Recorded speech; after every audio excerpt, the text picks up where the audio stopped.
Na redu je dobar prijatelj, sad već, Roland Szilasa iz Mađarske sa sveučilišta Corvinus iz Budimpešte, također i suradnik Papinskog sveučilišta Sapientia, or is it Angelicum?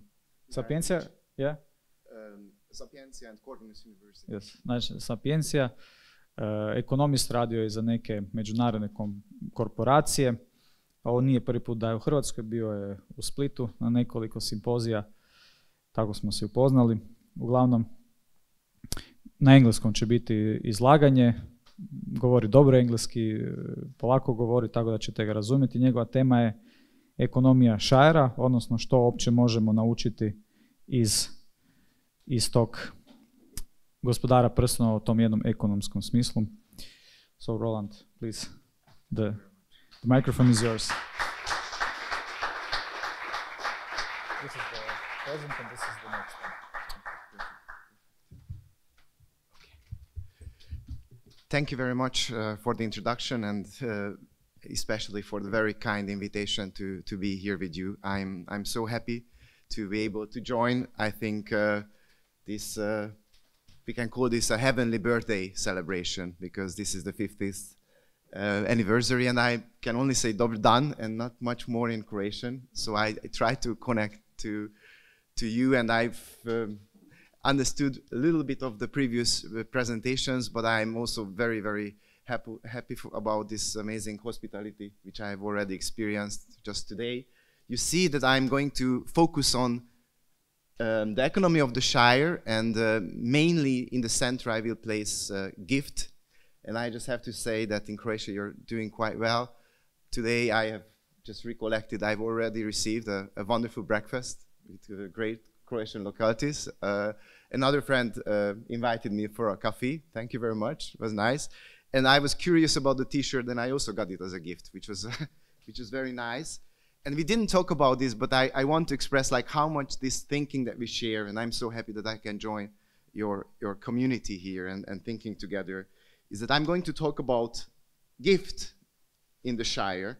And this message, I know if you've checked this T-shirt, it's really good to give to friends. I think it's a part of the commercial. I still come from business school, but it's thanks are the highest form of thought. Okay, thanks is the highest form of thought, and gratitude is happiness doubled by wonder, from Chesterton. And this is exactly, especially the word with gratitude. It includes this amazing thankfulness for everything I have, and at the same time this urge that I would like to give it over to others and give to others as well. As you see, I'm an economist in management primarily, so I work on this mid-level between the human person and organizations connecting the human person to the larger society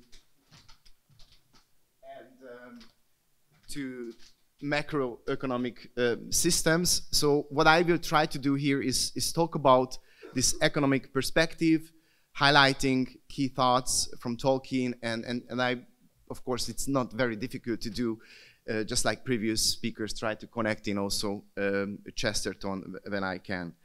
And I think in the previous lecture it was very, very nicely expressed how I feel about this, and I assume that most of us share this emotion, that reading both Chesterton and Tolkien is really like a feeling of receiving a gift from God. This is how I feel reading both of these men's work. And it's just so amazing to read somebody with this brilliant imagination, this great wit, this deep faith, as our previous speaker has said. We formed in faith these books, and this urge, you feel this urge that they want to hand this over, what they have received, they want to hand this over. So the motto from the Bible could be, what do I have that I did not get? Everything, I think, what we have, we got from God. And I think in this little circle of friends and community, this is something we probably feel every day, just like there it is on the T-shirt. Not a big surprise, but still very happy to see that this is exactly what you put on this T-shirt that I have just checked out 10 minutes ago. Once I listened to a sermon. A Hungarian priest was talking and explaining to us in the Holy Mass about Communio Sanctorum, and I was thinking of talking about this. This is in the Credo, this expression, and of course it has various kinds of interpretation, how exactly we should, a little bit narrower or broader. But what I really enjoyed in that sermon was that how it's talking about the church here on the earth, in heaven, in the purgatorium, how we are the community, but not just the persons could be counted to belong there, but all the gifts and the graces that any single member of this community has received. If any of us received a gift in this Communio Sanctorum, we have it there and we can share it with everybody else. That's the richness, the treasure of the church. And I think what we have with Tolkien's works and Chesterton works, for me, it absolutely belongs to this treasure of the church and the community of Christians. And it's even objects. I mean, I want to share maybe a story. I think the gentleman would approve, knowing their views on marriage. Even objects can carry like this. And for my family, for example, the most precious object, if I may tell you, my grandfather, who was a tailor, and he told us this story. Later also became a carpenter. He was very, very good with his hands. At the age of 93, he was better with his hands than I am today, or when I was a small child. And he was very much in love with her then fiancé till the end, not just loving her, but in love with her, I think, all through their lives. And I just remember this when I was looking at the crucifix, because when he was a young man and he prepared for the marriage, he created this crucifix with his own hand, including the corpus, out of wood. I don't know if you do this in Croatia. I'm not sure. In Hungary, we have this part of the marriage ceremony when they put the hand on the cross. And they promise that, that we are going to be loyal till death. So it's quite special that he made that. You know, it's very precise, wonderful, and it is a treasure of our family. It's in our living room, and I can always remember what it means, and my kids know what that means, that cross. So this is a treasure for us, and we are here to celebrate somebody who is a gift and somebody who has helped us to use these treasures of the church. And another priest, a Croatian priest, friend of mine, once reminded me that also in baptism, we share this mission of both being a priest, a prophet, and a king. And especially I was remembering in this lecture about our mission as prophets. I think one of the speakers, you talked about the message that we try to bring across, and we absolutely want to do that. And we see this gratitude of both Tolkien and Chesterton, how they've, as I think prophets very much, maybe in different channels, in different styles, but they've been carrying the message and telling us the message about difficult times ahead and good times ahead, in which we'll have to stand firm as Christians. And since I teach at the university, and of course Tolkien was also a professor at Oxford University, I would like to bring in something here which is, I think, very profoundly important here. And lately there's quite a lot of discussion about that. And I think this is something where Tolkien was outstanding, and of course Chesterton as well. It's intellectual charity. That we should understand that charity is not just, you know, being nice to me and giving me nice gifts, but also intellectually we can gift each other. And Pope Benedict, when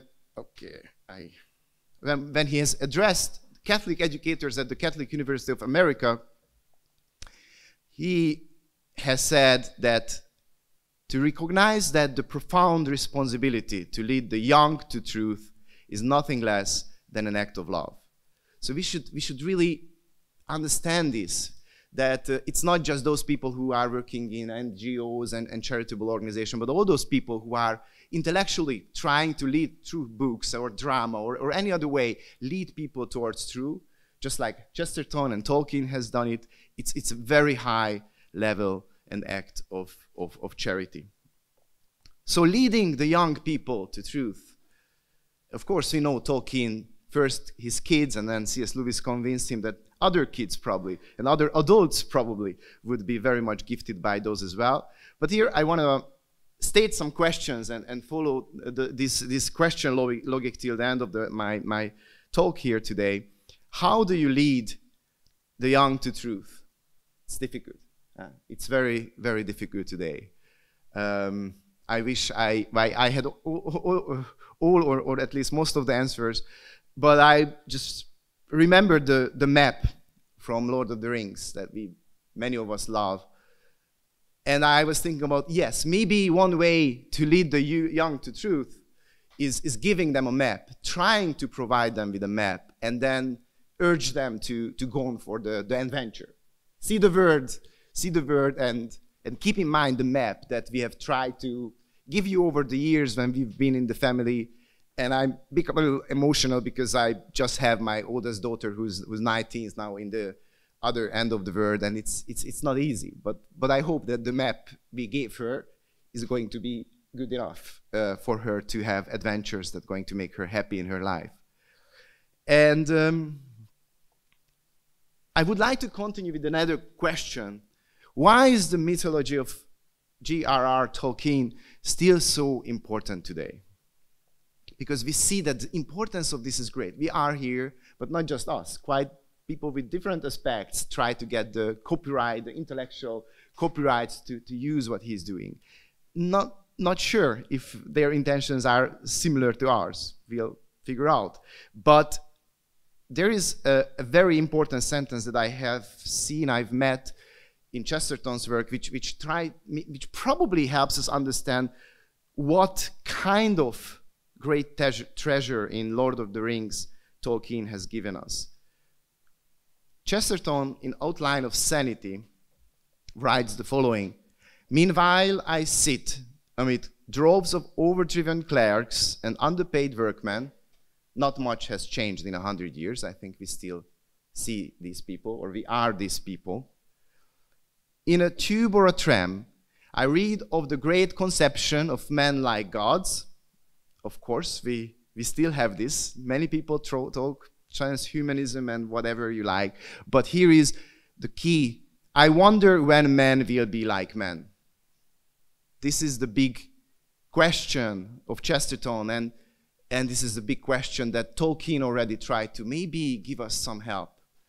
And the Nobel Peace Prize laureate, Mohamed Yunus, who in business is a very important person because he has started microfinance in Bangladesh and helped out tens of millions of people out of deep poverty, who have then created creative businesses and not depended on charity organizations anymore. He also talked in a lecture about so-called anthropological crisis, which means that in our world today, we don't know what it means to be a man. What is a man? There is all sorts of confusions around us, and that's one of the reasons why we have so many tragical developments in our society.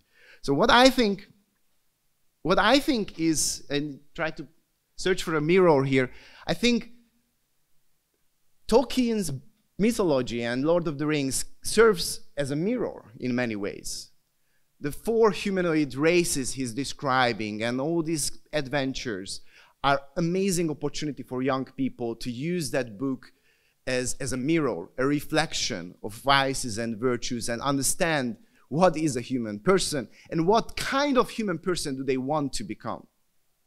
It's an amazing opportunity. And I have to be honest, I was raised in a Catholic family, and the first Chesterton book I got from my parish priest. But Tolkien I did not get in the Catholic circles. I got it from my high school friends who were completely atheists, and we debated all the time because they hated the church and everything associated. But even they loved Lord of the Rings. And there was something so profoundly good in that, that I'm sure that some of the good things in their life come back to reading that book when they were teenage boys. We were living in a dormitory together. Another sentence of Chesterton illuminates also something very important about why this mythology is so important. And that's a little bit more strongly connected to economy and politics and the power structures in today's world. And that's to be found in the 2nd edition of Lord of the Rings, when I first read the book, I left those out. I hope you reread the book or read it already the first time. The foreword is really interesting, because Tolkien is talking about the Second World War and what happened. And he is, maybe it's a bit surprising to some of you, or maybe not, my interpretation is that he has a very negative view of both sides in the war. And he said that both sides, even the winning side, would have held hobbits in hatred and contempt. They would not long have survived even as slaves. That's a very strong message. Gives us a key how to read this book. As a prophet showing us what is to come, because he's talking about our own lives. And Chesterton and Belloc's ideas about the servile state and what corporations create as forms of dependentness. This is very, very, very important. And I didn't want to show even worse pictures, but we know that when people were not needed, you could have shown piles of corpses of human beings, because if somebody is not needed anymore, even as a slave, then that person's life is not going to be respected, and these people are going to be killed.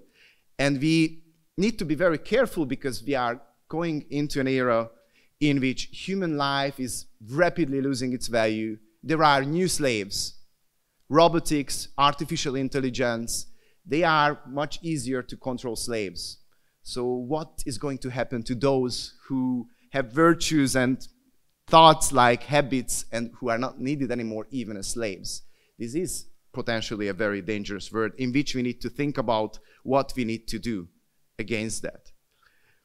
So my next question is, so why is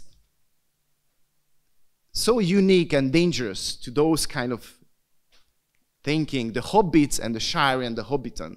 Why these forces that it seems like Tolkien quite found, I might say, evil, why is for them so dangerous, these little hobbits and the Shire and the Hobbiton? And I again try to answer with pictures and quotes. You probably remember that Chesterton loved the Ark and the miracle of how the Ark stays in place out of the stones. Tolkien went even further with his amazing image of these circles.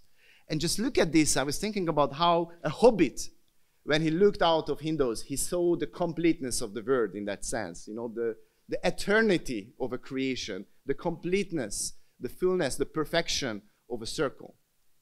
And it's very similar. We talk here about agriculture and the life of the peasants and how much we are missing that perspective. Because I remember I was here last year, we talked about Chesterton as the complete thinker. But he also thought about the peasants and the hobbits, you could say, as complete thinkers. Because their view of the world is maybe not very complicated or nuanced, but it's complete. It's very close to the truth. And we can compare with, I just talked about marriage, and I think the ring is a wonderful symbol of eternity. But we also see here that there's another circular shape, which is the ring here. And that's actually a worldview in which one ring rules all, in which the completeness becomes completeless, in which I control everybody else. It's completely the opposite. It's completely making fun of that idea and turning it upside down. That's what the evil does. It tricks us. It uses the same image, but it tricks us. And we have to see what's happening with the logic of gift. Because we are going to talk about this very special thing of the hobbits, of the Shire in the logic of gift. We know about the hobbits that they are joyful, happy people who are, or creatures who are, for example, using these birthday events as giving presents to everybody else. So this is a very integral part of their culture. And we know about their virtuous life, that they are not without sin. They are not perfect. They have some vices. Some of them have temptation with gluttony or little laziness, but they have these very strong virtues, for example, in gratitude, and even like following the few rules they have. and very much this openness to receive and openness to give a gift. They don't seem to be very easily tempted by greed and pride. And one thing when I reread preparing for this talk, many of you probably remember, or maybe some speakers talk about this, in the Shire, there was never one case when a hobbit murdered another hobbit. The value of the hobbit life, that's very important. The innocence of this place. It's impossible to do that for a hobbit, to kill another hobbit. And just contrast it, exactly contrast it of what happened to Gollum. His closest other hobbit outside of the Shire they were, the closest person to him, he killed for the temptation of the ring and power. It's impossible to imagine. We see the great contrast here. And again, the trick, the evil one tries to trick us. It's not coming in the image of a very dark force necessarily, but a beautiful sparkling ring. And if you remember, also Gollum is talking that this is his gift because it was his birthday, so he should have received this as a gift. Again, the gift is a key theme. And I was founding this when I was preparing, and I checked other economists who have been writing about Tolkien's books from the economic perspective, and almost everybody had this as number one priority, the gift, the culture of gift. And we see how the culture of gift can be poisoned and used to control people as well.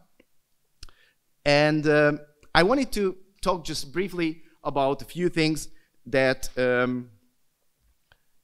that are conditions enabling the flourishing of a logic of gift, because certainly this is what we want to learn from the Shire and the economy there. And a few things that we can get from that reading about freedom of conscience, respect for the rule of law, private property. And if it investigates just these three, all of these are under very heavy attack. Think about the last few years, what happened to the freedom of conscience. Think about what's going on in Europe, about the respect for the rule of law. Think about what is happening around private property, and why are, for example, people in Germany anxious about possibly losing their property because they cannot fulfill the laws that they have to renovate them. This is under heavy attack. These are the conditions that might take away our opportunities to live a virtuous life in which we embrace this logic of the gift. And what I would like to show here, because we work together at Corvinus University with the Angelicum in Rome and Catholic universities, and what is a very exciting development in the last decades in economics and business is that this gift logic has entered the Catholic social teaching on the most high level. So Pope Benedict wrote Caritas in Veritate, and it's a central piece of this encyclical, the gift logic. And Stefano Zamagni and Helen Alford, the old and new president of the Pontifical Academy, they have been the key people behind wording this document and emphasizing the gift logic. And we can see here that we know this in Croatia. I think your experiences are quite similar to Hungary. Market logic and state logic. In socialism, when they have absolutized the state logic, we have seen the consequences of that. When they have made absolute the market logic, we have seen the consequences of that. So these people, and Pope Benedict says that it is about the gift logic and not absolutizing the gift logic, but trying to make hybrids, trying to embrace these other logics together. But the gift logic probably should be the real driving force. So I want to talk about something which is more in the future, but maybe I don't know how much this is part of the public discourse in Croatia, not very much in Hungary, but in some workshops I got the chance to look into what's going on in England. And in England, actually, with the highest support of the Catholic Church, this is a very big discussion in Catholic economics circles, because they want to discuss, and there are various positions, and I don't want to very harshly judge about this topic of the universal basic income. So after socialism and freely led capitalism, this is something new that might draw the picture about our economic future. And this is what they are discussing very heavily now. you probably should be thinking about your position to that. Because very soon you might have to make some key personal choices. You know, you heard about, right? Universal basic income. If I would ask you, if from now on every month you get 2,000 euros, would you accept it or not? Yeah? Yes, probably yes. What if I tell you, but you can only spend it on accredited things and only electronically? Will you still take it? Or if some, yes. What if I say, okay, you can have it, but you can only spend it on things you immediately consume or rent. You cannot buy property. Will you still take it? Yeah. Would you take it if they tell you, you can get the universal basic income with the condition that you have a certain social score? You know, this is difficult because today they are talking about unconditional universal basic income. But I'm not saying it's going to happen like this, but we see how the devil is working. He's tricking you. He's tricking you, like he has tricked the dwarfs and the human kings with their rings. Universal basic income, even in the Catholic Church, it seems like, is being cooked to be served as the greatest gift of all times. We need to see if this is really the way ahead. Are we really going to be the new economic system happy with universal basic income? Or is this something that with a strike of a pen can be changed into the greatest tyranny that humankind has ever experienced? This is a very, very significant question, I think, for political and economic life in the future. So where should we have our journey heading then? And I would like to say that we need to not just stay home in our own shire and little circles of friends and families, but we need to engage in this battle. There is going to be an intellectual battle. And those people who have the intellectual charity living in them because of the thankfulness, we have to be in this fight. As politicians, as businessmen, as university teachers, we have to say what we know, what we have been given to us by our ancestors, who we know are the most down-pressed in a democracy. And we need to find how we can use this logic of gift in communities, in flourishing. Is there a real other alternative than this universal basic income that's being developed as one side would like to see it? So this is a call there are no really well-developed answers yet. This is a battle still ahead of us in which all of us are needed from different backgrounds. To have an economy, have a social life in which the logic of gift flourishes.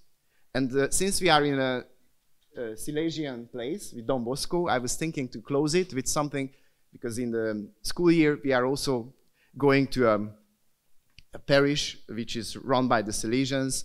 And when I was once going through very difficult times, working with my wife, it lifted me so up just to see a sentence from Don Bosco. Just one sentence of somebody can lift you up in times of real trouble. So we see the amazing opportunity that we can use by that. And I think both Tolkien and Chesterton, as far as I know them from their works, it's a kind of a paradox. They would also love this saying, and this is how I would like to thank you for your attention and leave you as a goodbye, as the last message. Don Bosco said, "Walk with your feet on earth, but in your heart be in heaven." Thank you very much.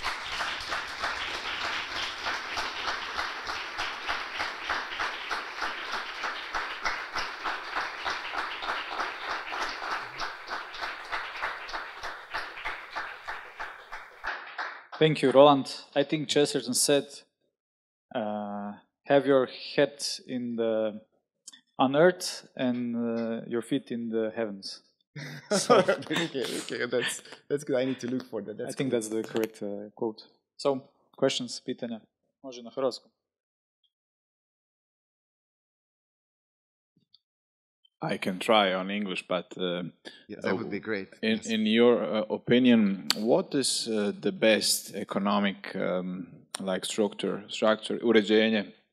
We see that communism wasn't good, that capitalism is also not good,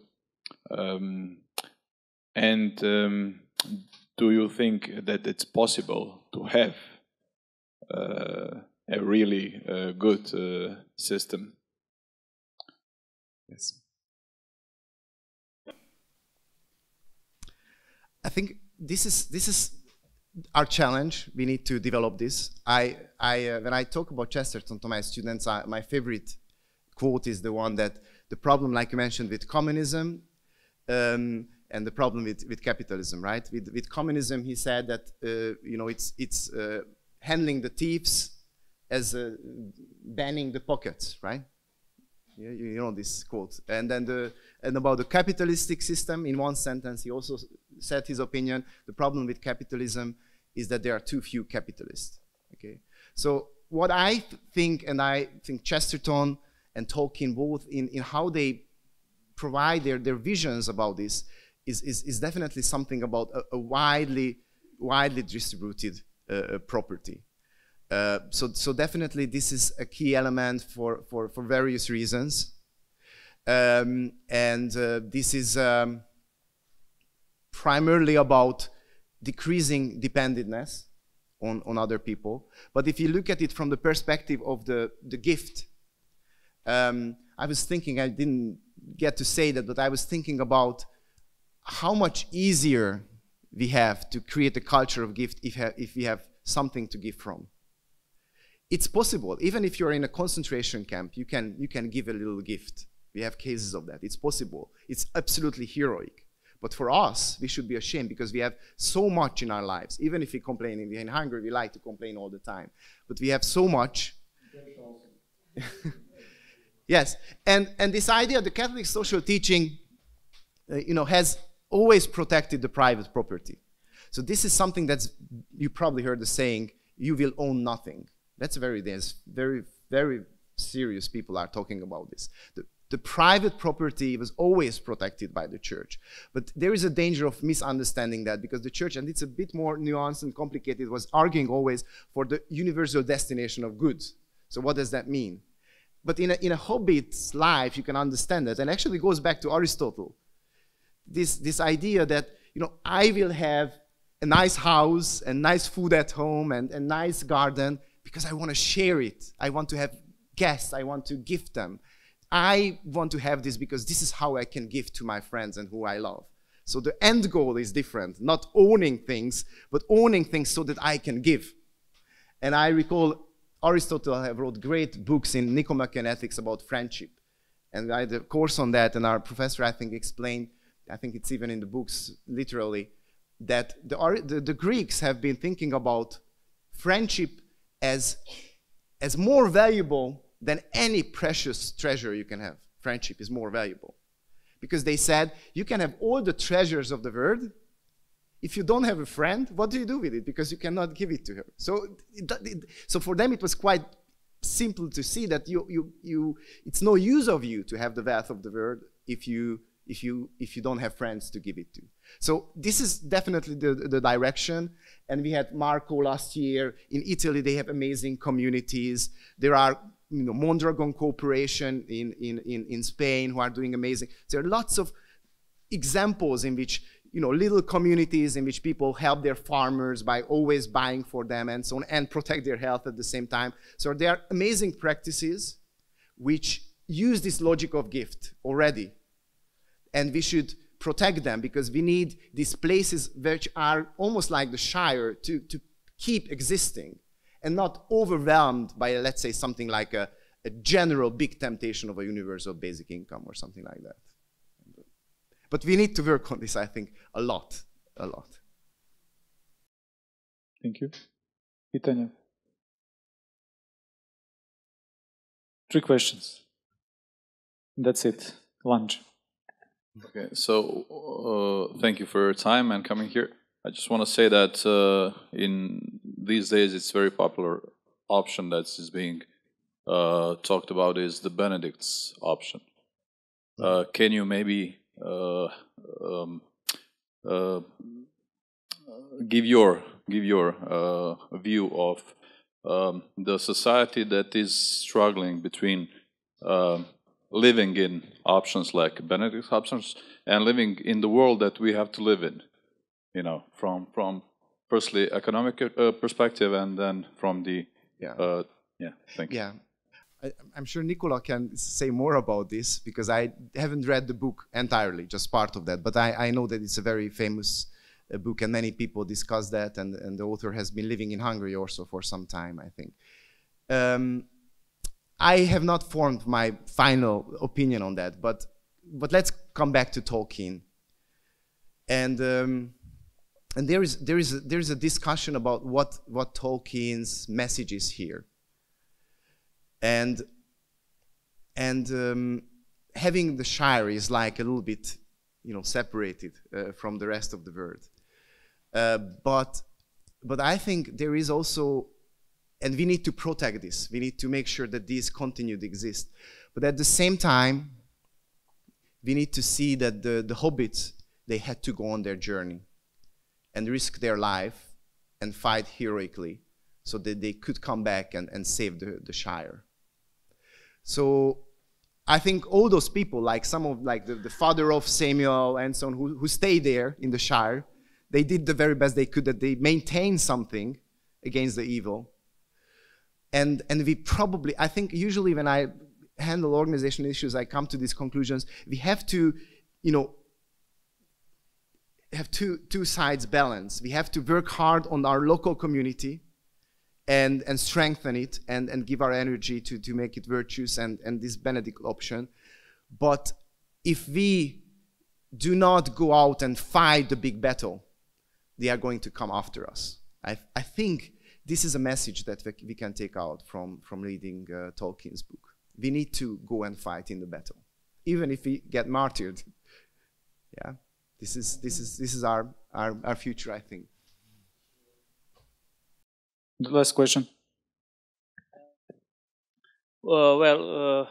Related to those communities also, there was experiment. Let's say Jesuits established reductions in Paraguay.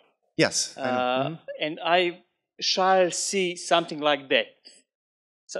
Small community closed, but not completely closed from outside world. Tolkien himself said, you can close yourself from inside, but you can not close yourself from outside, related to Shire. So, do we need our economy and our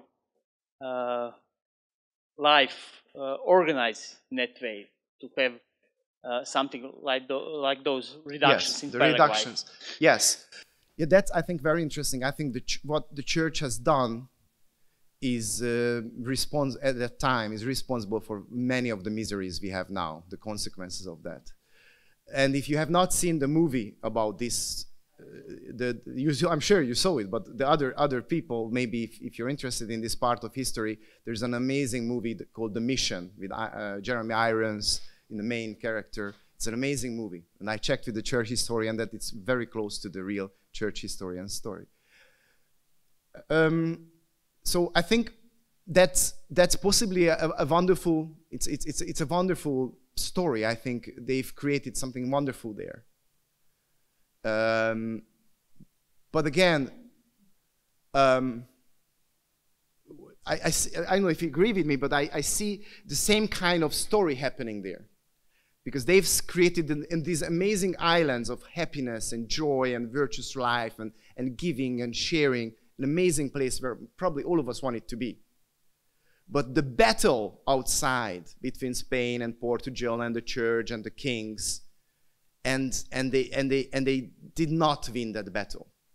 They did not win that battle, and then it got destroyed. Their place. Their place was destroyed, and we cannot give up this fight, even if it's incredibly difficult.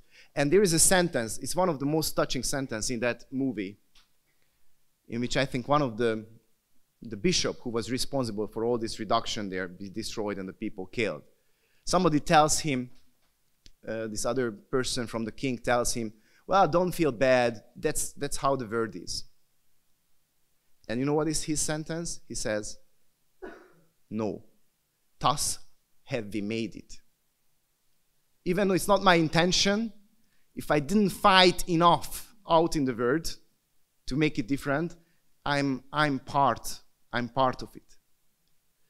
So the word, it's how should I say it? If you look at the Catholic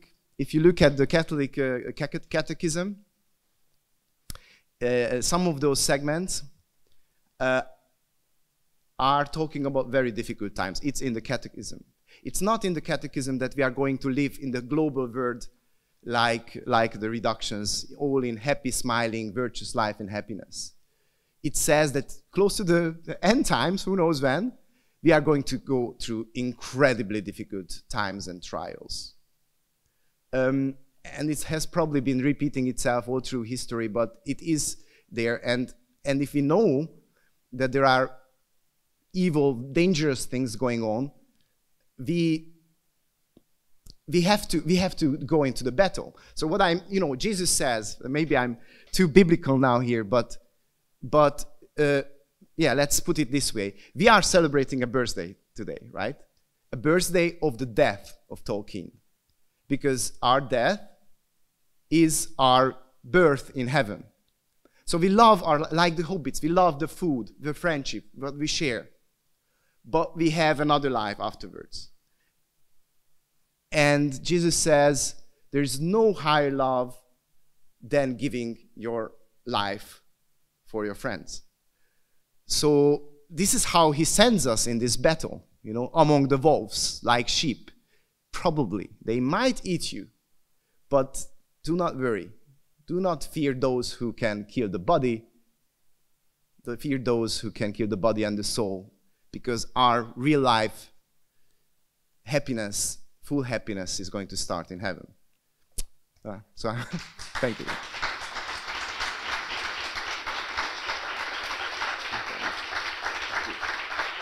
Thank you so much. Thank you.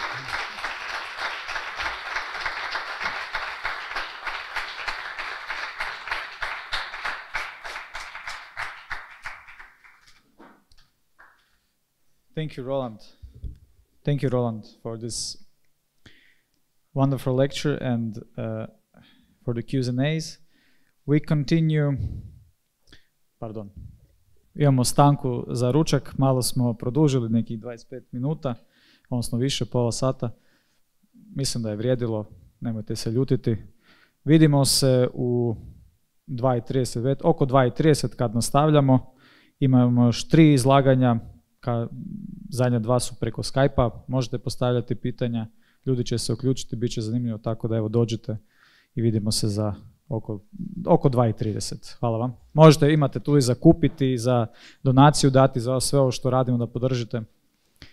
Hvala vam puno.